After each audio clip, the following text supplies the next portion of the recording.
Olá, tudo bem? Estamos aqui hoje para mais uma aula, continuamos na apostila. E para iniciar a nossa aula, que será hoje sobre os setores da economia, a professora postou um vídeo.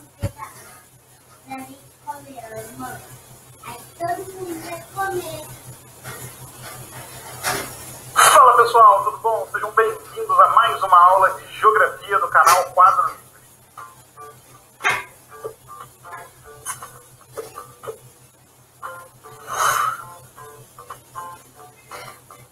Então, pessoal, na aula de hoje nós vamos falar mais especificamente sobre os setores da economia. E esse é um conteúdo muito comum lá no ensino fundamental e ele é base para vários outros conteúdos que nós vamos trabalhar ao longo do fundamental e no ensino médio também, tá? Então, é um conteúdo base, essencial, tá bom? Porém, antes de eu explicar esse conteúdo para vocês, não deixe de se inscrever no canal se você não é inscrito ainda. Curte esse vídeo e já compartilhe com aquele seu colega que também está estudando. Tá show?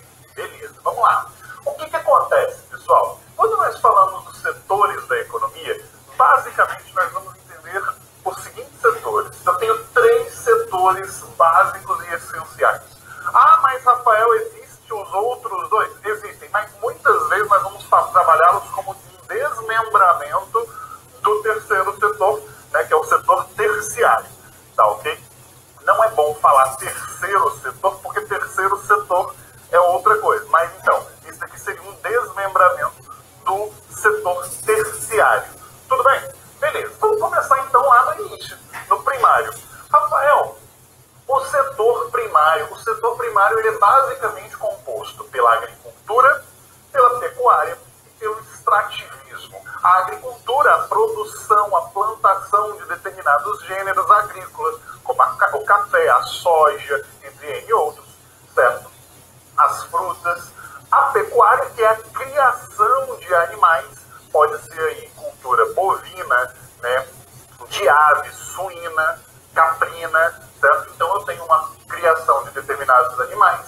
E o extrativismo. O extrativismo que também a gente vai dividir em 2 grupos. Eu tenho extrativismo mineral, minérios, determinados tipos de metais que são extraídos das rochas, certo? E também o extrativismo vegetal, que é a extração da madeira, muitas vezes, de determinadas substâncias que algumas plantas liberam, de sementes e outras estruturas. Tranquilo até aqui? Beleza.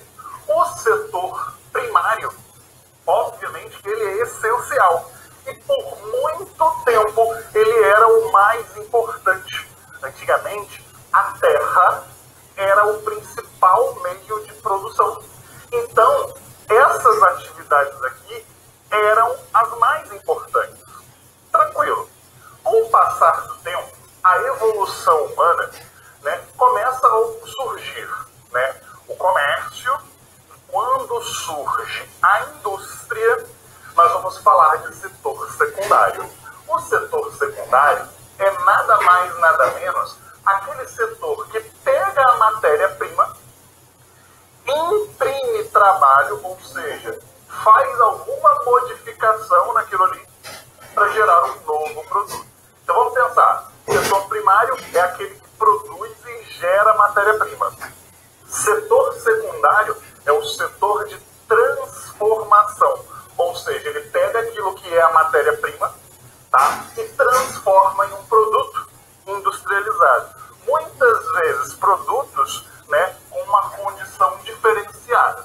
Além da indústria propriamente dita, né, que se encontra no setor secundário, nós também vamos encontrar a construção civil, que também pode ser ter a construção naval, construção aeronáutica, todas essas áreas também se encontram dentro deste setor, tá ok? A indústria, então, por sua vez, ela vai transformar a matéria-prima básica, essencial, em um produto industrializado, tá? Só que esse produto, por si só, ele tem que ser vendido. E aí que a gente entra no setor terciário. Voltando, então, produção de matéria-prima, transformação de matéria-prima, venda do produto, né, já final, tá ok? Esses produtos são vendidos pelo comércio, certo? Que vão agregar um determinado valor de acordo com o processo que aquela mercadoria passou E também os serviços vão ser, né, parte do setor terciário, como é o caso, por exemplo, da condição de um professor. Eu presto um serviço, eu não estou vendendo nada, certo? Então, isso é uma forma de prestação de serviço. O encanador, o cara que trata o pedreiro, eles prestam serviço, tá ok? Então, agora que nós recordamos um pouquinho o que seria esse setor primário, secundário e terciário, a gente vai estar indo para a apostila para realizar a atividade. Aí, só recordando mais um pouquinho que a gente já tinha mencionado isso daí, que a gente trabalhou matéria-prima, que a matéria-prima é o começo lá, né? A plantação, são os alimentos. E depois ele vem para a indústria para ser transformado, e na hora que esse produto é finalizado, ele vai para o setor terciário, onde que tem a realização dessa venda, ok? Então, aqui na página 46, promover políticas orientadas para o desenvolvimento que apoiam as atividades produtivas, geração de emprego decente, empreendedorismo, criatividade e inovação, e incentivar a formalização e o crescimento das micro, pequenas e médias empresas, inclusive por meio do acesso a serviços financeiros. Alcançar um emprego pleno e produtivo e trabalho decente para todas as mulheres e homens, inclusive para os jovens e as pessoas com deficiência, e remuneração igual para trabalho de igual valor. Então, nesse eixo, nós vamos estar falando sobre o trabalho, sobre a parte do setor da economia. A economia é organizada em 3 setores, o primário, secundário e terciário. O primário corresponde ao trabalho de produção agrícola, criação de animais e extrativismo. O secundário corresponde à produção industrial. E o terciário refere-se ao comércio e à movimentação das mercadorias. Além da agricultura, da indústria e do comércio, temos o setor de serviços, que abrange os profissionais como professores, médicos, cozinheiros, operadores de telemarketing, entre tantos outros, inclusive os profissionais da economia informal, como os vendedores ambulantes e diaristas. Nesse contexto, qual é a sua profissão? Então, aqui na número 10, vocês vão responder para a professora. Qual é a sua profissão e qual setor ela trabalha? Então, por exemplo, se fosse a professora ia colocar aqui, professora, setor terciário. Nem, por exemplo, quem trabalha lá na lavoura, que é a matéria-prima que está sendo iniciada lá no início, ela vai ser o quê? Ó, professora, eu trabalho lá na lavoura, aí vocês vão especificar qual que é a profissão que você está registrado, e vocês vão colocar setor primário.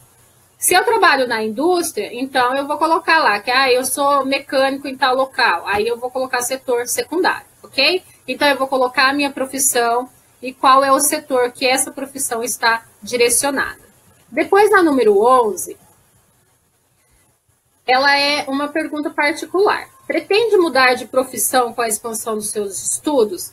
Então, assim, pensando um pouquinho sobre o que você voltou a estudar, está buscando aí um diploma, né? Está querendo melhorar os seus estudos, vocês vão responder sim ou não. Se a intenção desses estudos é para vocês mudarem de profissão ou simplesmente para que vocês possam estar adquirindo um amplo conhecimento.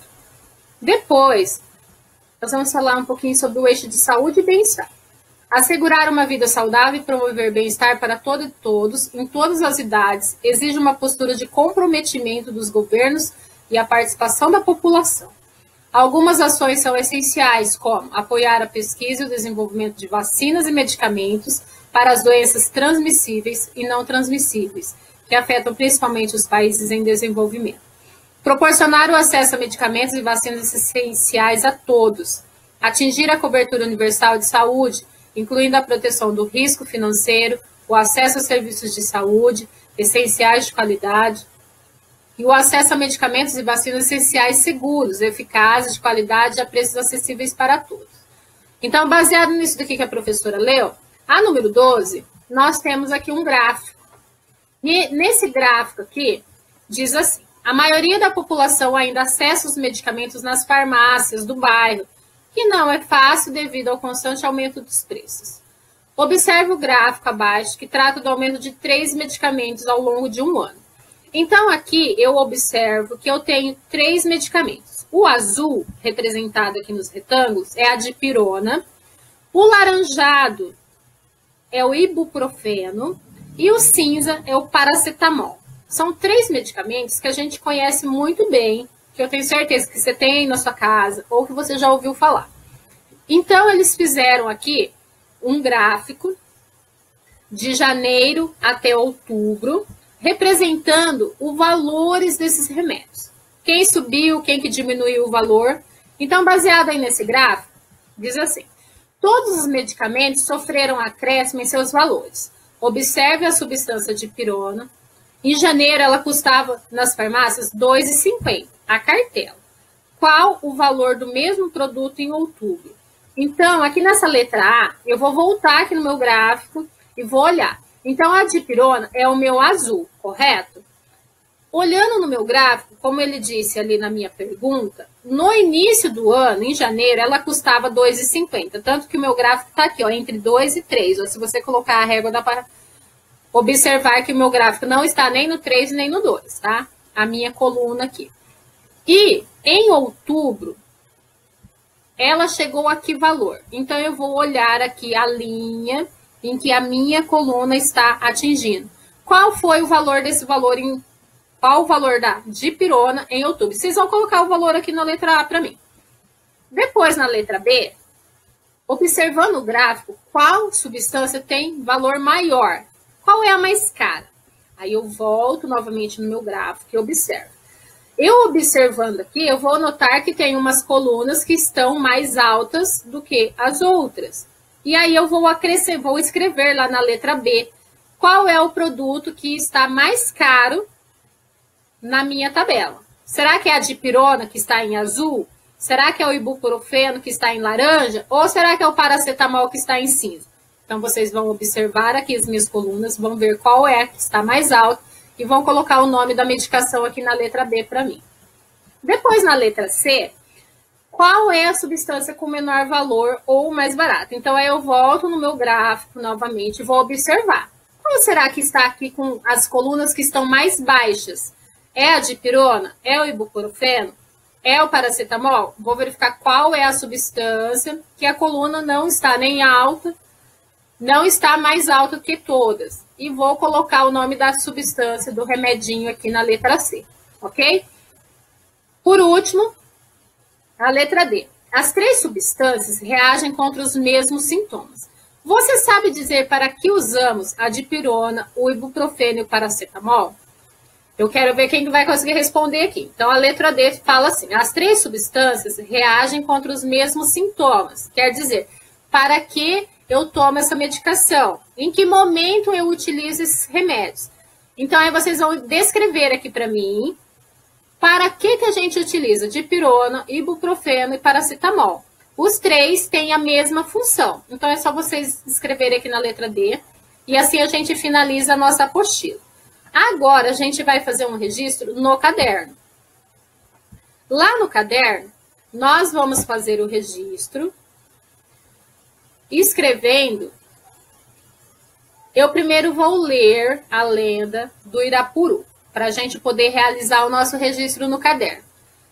E aí, só recordando que na outra atividade a professora fez o comentário sobre o folclore, né, que no mês de agosto é comemorado, e aí o folclore envolve as lendas, as músicas, né, as danças, as tradições do povo. E aí, aqui, a gente trouxe a lenda do Irapuru, que é uma lenda indígena, e as lendas indígenas são narrativas fantásticas, transmitidas pela tradição oral, através dos tempos e que apresentam muitos mistérios sobrenaturais. O bem e o mal confundem-se, assim como o humano e o fantástico. Elas combinam fatos reais e históricos com fatos irreais, que são produtos da imaginação humana. Uma lenda pode ser também verdadeira, o que é muito importante. As nações indígenas utilizam essas histórias para explicar coisas, fenômenos do mundo, comportamentos humanos que não encontram explicações na sua realidade, e para ensinar a sua geração jovem suas crenças e seus valores. Algumas das histórias são criadas a partir de fatos que acontecem com heróis antepassados que se destacaram pela beleza, força, bondade e por outros atributos. Outras explicam o surgimento de plantas, animais, fenômenos naturais. Então, agora a professora vai ler a lenda para vocês. A lenda do Irapuru. O pássaro mágico que traz muita sorte. Era uma vez um jovem guerreiro índio chamado Quaraçá, que morava com sua gente na floresta amazônica e adorava passear pelas matas tocando sua flauta de bambu. O som ecoava entre as árvores e fazia calar os bichos. Todos gostavam de escutar aquela música. Um dia, enquanto passeava pela tribo, o jovem Guaraçá achou de se apaixonar pela belíssima Naí, que era casada com o cacique. O jovem sabia que o seu amor era impossível e logo a tristeza tomou conta dele. De tanto sofrer, nem queria mais tocar a sua flauta, a tristeza o consumia. Foi aí que ele resolveu pedir ajuda ao deus Tupã. Foi para o meio da floresta, tocou muito aquela flauta, chorava e cantava e pedia ajuda. Tupã ficou sensibilizado com o sofrimento do jovem e resolveu ajudar, transformando-o num pequeno pássaro colorido, vermelho e amarelo com asas pretas, de belíssimo canto, e deu-lhe o nome de Uirapuru. Naquele dia, o Irapuru voou pela floresta, voltou à tribo, cantou, voou de novo, e assim passou a fazer todos os dias, encantado a todos com seu forte e lindo canto. Toda vez que via a amada, ele pousava e cantava para ela, que ficava maravilhada com o som daquele pequeno e lindo pássaro. Com o tempo, o cacique da tribo também ficou encantado com o canto do Irapuru. Queria que ele ficasse cantando ali para sempre. Quis aprisioná-lo, fez uma arapuca, foi à sua procura e perdeu-se na floresta. Dele, ninguém mais teve notícia. Dizem que foi castigo do Curupira, o protetor dos bichos da floresta, que não pode ver animal sofrendo sem ficar danado de bravo.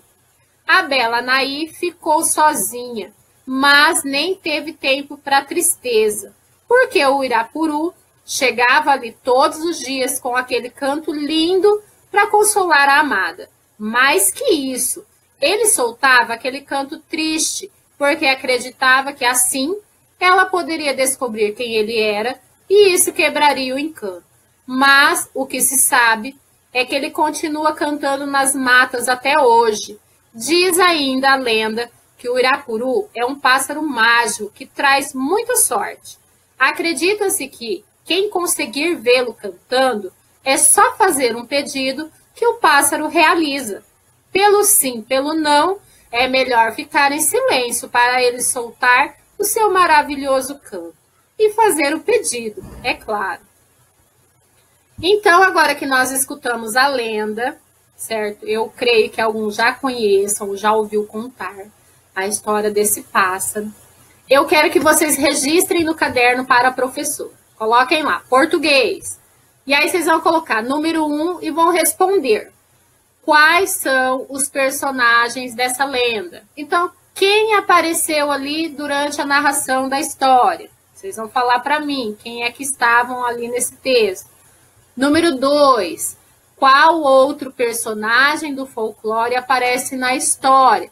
Então, fora a lenda que a gente conta do Irapuru, aparece mais um personagem ali que também é do folclore brasileiro. E aí vocês só vão colocar o nome aqui para mim. E a terceira, qual o instrumento que o índio Guaraçá toca? E vocês vão responder que instrumento ele utiliza para estar fazendo aquele canto muito bonito. E aí a gente, para finalizar a nossa aula, finalizar essas atividades, para quem não conhece, eu vou deixar aqui no final da nossa aula o canto do Irapuru. Tenham todos uma ótima semana, ótima atividade e até a próxima. Tchau, tchau!